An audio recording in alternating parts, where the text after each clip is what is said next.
সিলেটের জেলা প্রশাসক জনাব আবুল কাহের চৌধুরী শামীমের সম্মানে এক গণসংবর্ধনা অনুষ্ঠিত হয়।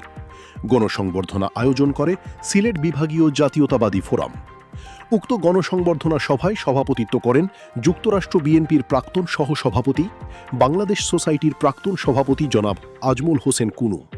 গেস্ট অফ অনার ছিলেন বিএনপি কেন্দ্রীয় নির্বাহী কমিটির সদস্য জনাব গিয়াস আহমেদ। সভাটি যৌথভাবে সঞ্চালনা করেন যুবদল নেতা আতিকুল হক আহাদ, সাইফুর খান হারুন, মিজানুর রহমান মিজান। উক্ত গণসংবর্ধনায় অন্যান্যদের মধ্যে আরও উপস্থিত থেকে বক্তব্য রাখেন জনাব মঞ্জুর চৌধুরী, জসিম ভুইয়া, আব্দুস সবুর, ফারুক চৌধুরী, সালেহ চৌধুরী, এবাদ চৌধুরী, আবু সাইদ আহমেদ, মাকসুদুল হক চৌধুরী সহ স্থানীয় যুক্তরাষ্ট্র বিএনপির যুবদল, ছাত্রদল নেতৃবৃন্দ। নেতাকর্মীরা প্রধান অতিথিকে ফুলেল শুভেচ্ছা জানান। জনাব আবুল কাহের চৌধুরী শামীম আয়োজকদের ভূয়সী প্রশংসা করে বলেন, মাননীয় প্রধানমন্ত্রী ওনাকে যে দায়িত্ব দিয়েছেন, উনি যেন সেই কাজটা সুচারুভাবে পরিচালনা করতে পারেন, সেজন্য সকল সহযোগিতা কামনা করেন। নৈশভোজের মাধ্যমে অনুষ্ঠানের সফল সমাপ্তি অনুষ্ঠিত হয়।